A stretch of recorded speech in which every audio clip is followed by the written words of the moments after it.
Hi friends, ഇപ്പോൾ സ്മൂത്തിയുടെ കാലമാണല്ലോ. അപ്പോൾ ഞാൻ കരുതി നമുക്ക് എന്തുകൊണ്ടൊരു സ്മൂത്തി ഉണ്ടാക്കിക്കൂടാ. ഞാൻ ഇവിടെ മാംഗോ സ്മൂത്തിയാണ് ഉണ്ടാക്കുന്നത്. അതിന് വേണ്ടിയിട്ട് മാംഗോയും അതുപോലെ തന്നെ 2 പഴവും ഈത്തപ്പഴവും തേനും കുറച്ച് പാലും കൂടി നന്നായിട്ടിട്ട് അടിച്ച് എടുത്ത് അതിൽ കുറച്ച് ചിയാ സീഡ് മിക്സ് ചെയ്ത് അതുപോലെ തന്നെ കുറച്ച് സൺഫ്ലവർ പംകിൻ സീഡ് എൻ്റെ കയ്യിലുണ്ടായിരുന്നു. ഞാൻ അതും കൂടി ജസ്റ്റ് ഡെക്കറേഷന് വേണ്ടി ആഡ് ചെയ്ത് കൊടുത്തു. പിന്നെ ആവശ്യത്തിന് ഹണിയും ഇട്ട് കൊടുത്തു മധുരത്തിന്.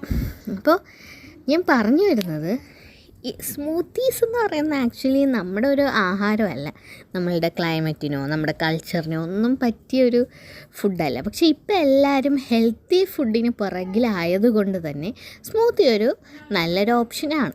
അപ്പോൾ ഞാൻ കരുതി ഈ സ്മൂത്തി കാലത്ത് എന്തുകൊണ്ട് നമുക്കും ഒരു സ്മൂത്തി ഉണ്ടാക്കിക്കൂടാന്ന്. അപ്പോൾ അത്രയേ ഉള്ളൂ. ബൈ. സപ്പോർട്ട്